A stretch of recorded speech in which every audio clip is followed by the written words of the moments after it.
할렐루야. 우리 함께 성경 암송하심으로 새벽 기도회를 시작하겠습니다. 그들이 사도의 가르침을 받아 서로 교제하고 떡을 떼며 오로지 기도하기를 힘쓰니라.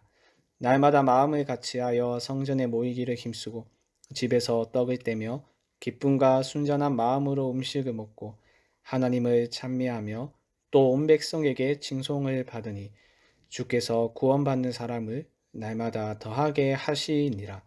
아멘. 하나님의 말씀은 사무엘하 15장 1절에서 12절까지 말씀입니다. 이 시간 제가 읽을 때에는 10절에서 12절까지 말씀을 읽도록 하겠습니다. 이에 압살롬이 정탐을 이스라엘 모든 지파 가운데에 두루 보내 이르기를 너희는 나팔 소리를 듣거든 곧 말하기를 압살롬이 헤브론에서 왕이 되었다 하라 하니라. 그때 청함을 받은 200명이 압살롬과 함께 예루살렘에서부터 헤브론으로 내려갔으니 그들은 압살롬이 꾸민 그 모든 일을 알지 못하고 그저 따라가기만 한 사람들이라. 제사 드릴 때에 압살롬이 사람을 보내 다윗의 모사 길로 사람 아이도벨을 그의 성읍 길로에서 청하여 온지라. 반역하는 일이 커가매 압살롬에게로 돌아오는 백성이 많아지니라. 아멘.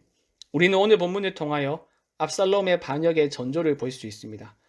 우리가 어제 본문에서 확인을 할 수 있었듯이 5년 만에 만난 두 부자의 모습은 무엇인가 어색하고 또 2% 부족한 모습이었습니다. 5년 만에 만난 부자의 재회라고 보기에는 감동이 전혀 없었고 그저 형식적인 입맞춤만이 있었습니다. 게다가 어제 본문에 묘사된 압살롬의 교만하고 오만하고 허영심 많은 모습은 우리에게 불길한 예감을 던져주었고 그 불길한 예감은 15장에서 반역이라는 충격적인 모습으로 드러나게 됩니다. 압살롬은 치밀하고 은밀하게 반역을 준비하는데요. 여러분, 한 사람이 반역을 도모할 때 중요한 것이 무엇입니까? 자신의 신변을 보호해줄 군사와 또 많은 사람을 모을 수 있는 어떤 정치적인 입지, 이 두 가지가 아니겠습니까? 본문에 보면 이 두 가지 모두를 준비하는 압살롬의 모습을 확인할 수 있습니다. 1절은 군사를 모집하는 압살롬의 모습을 보여줍니다. 이렇게 말하죠. 그 후에 압살롬이 자기를 위하여 병거와 말들을 준비하고 호위병 50명을 그 앞에 세우니라. 여기서 언급된 병거와 말들은 사무엘이 왕의 제도에 대해서 말할 때 언급했었죠. 사무엘상 8장 11절은 이렇게 말합니다. 너희를 다스릴 왕의 제도는 이러하니라. 그가 너희 아들들을 데려다가 그의 병거와 말을 어거하게 하리니 그들이 그 병거 앞에서 달릴 것이며. 그렇기에 병거와 말이라는 것은 일종의 왕권을 상징하는 것이라 할 수 있겠는데요. 그런데 우리가 성경을 자세히 보면 사울도 그렇고 다윗도 그렇고 그들이 병거와 말을 가졌다거나 사용했다는 묘사가 없습니다. 그렇다면 압살롬이 병거와 말들을 준비했다는 것은 무엇을 의미하는 것일까요? 왕권에 대한 그의 야망을 보여주는 대목이라 할 수 있겠죠. 게다가 출애굽기에서부터 시작하여 본문에 이르기까지 성경에 묘사된 병거와 말에 대한 묘사는 부정적입니다. 한번 생각해 보십시오. 그렇지 않습니까? 성경은 계속해서 하나님과 언약 백성의 대적들만이 병거와 말을 가진 것으로 묘사합니다. 애굽과 가나안의 원주민들과 아람과 블레셋 등 모두 이스라엘의 대적들이 사용하였던 무기가 바로 병거와 말입니다. 그리고 이들은 모두 어떻게 되었습니까? 패하고 말았죠. 결국 병거와 말을 준비하는 압살롬의 모습에서 왕권을 향한 그의 야망을 볼 수 있으나 결국 성공하지 못하고 실패하고 많은 그의 미래를 우리는 또한 예측을 할 수 있습니다. 또한 이어지는 말씀을 계속해서 보시면 반역을 위하여 자신이 가지고 있었던 어떤 정치적인 수완을 발휘하는 압살롬의 모습을 볼 수 있는데요. 2절의 말씀을 보시죠.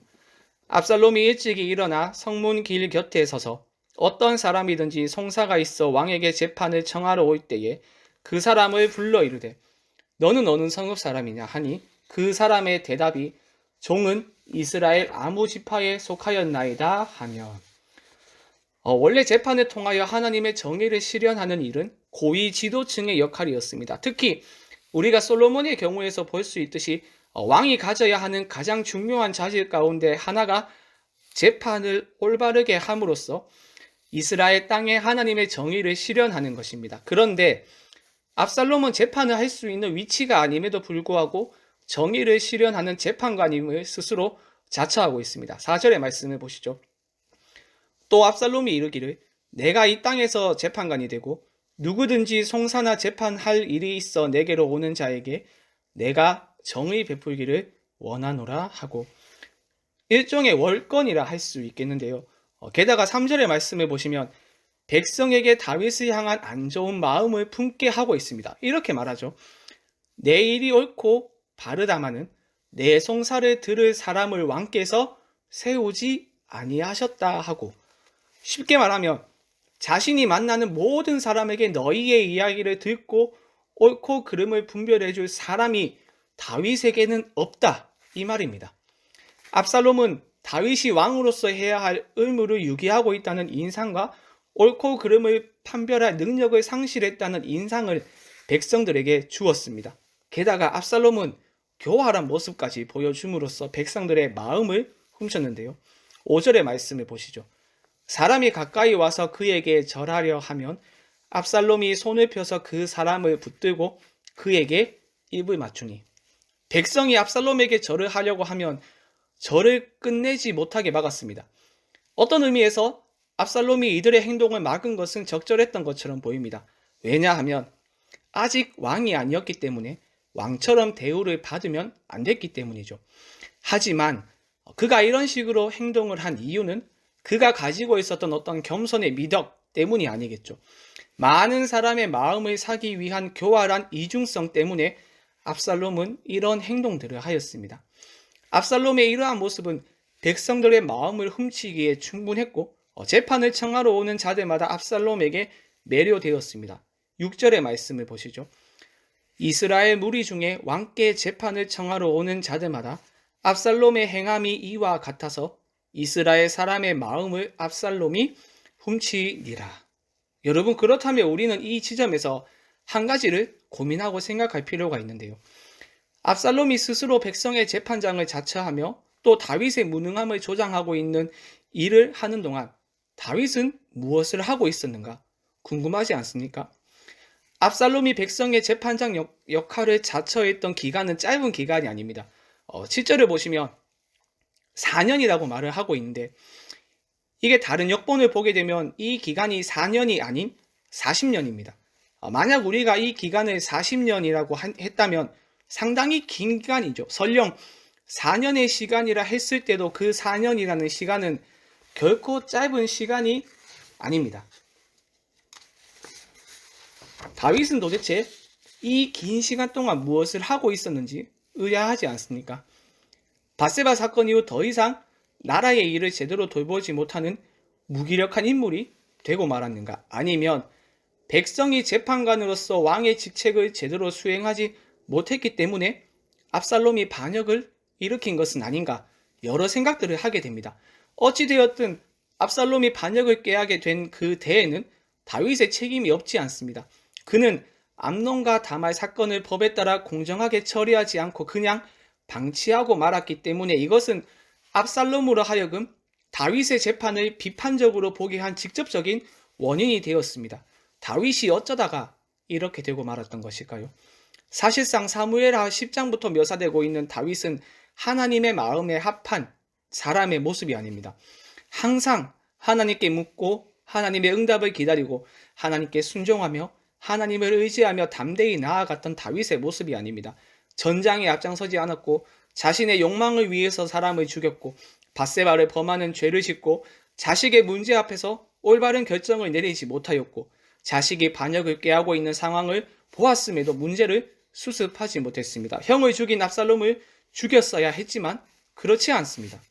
여러분, 우리는 이런 다윗의 모습을 보면서 무엇을 깨닫게 됩니까? 인간은 정말 연약한 존재인구나. 그래서 인간에게 하나님이 필요하며 하나님의 도우심이 필요하며 하나님의 은혜가 필요하다는 것을 절실히 깨닫게 되지 않습니까? 하나님의 마음에 합한 자라는 영광스러운 칭호를 얻은 다윗조차도 넘어지고 미끄러지되 끝없이 떨어지고 있는데 하물며 우리는 어떻습니까? 하나님의 은혜가 없으면 살 수 없는 연약한 존재이지 않습니까? 하나님께서 우리를 붙들어 주지 않으시면 넘어지고 미끄러질 수밖에 없는 연약한 존재이지 않습니까? 그러니 여러분, 하루를 시작하는 이 시간, 하나님께 은혜를 구하시기 바랍니다. 하나님의 의로운 오른손이 나를 붙드사 하나님께 순종하는 삶, 하나님을 기쁘시게 하는 삶을 살아갈 수 있도록 붙들어 달라고 간구하시기를 바랍니다. 그리하여 오늘도 하나님 앞에서 온전한 삶을 살아가는 여러분이 되길 바랍니다. 우리 함께 말씀 생각하며 앞심으로 기도하겠습니다. 하나님, 연약한 우리에게 은혜를 주셔서 하나님의 마음에 합한 사람으로 살아갈 수 있도록 붙들어 주시옵소서. 수요일은 선교와 전도를 위하여 기도하는 날입니다.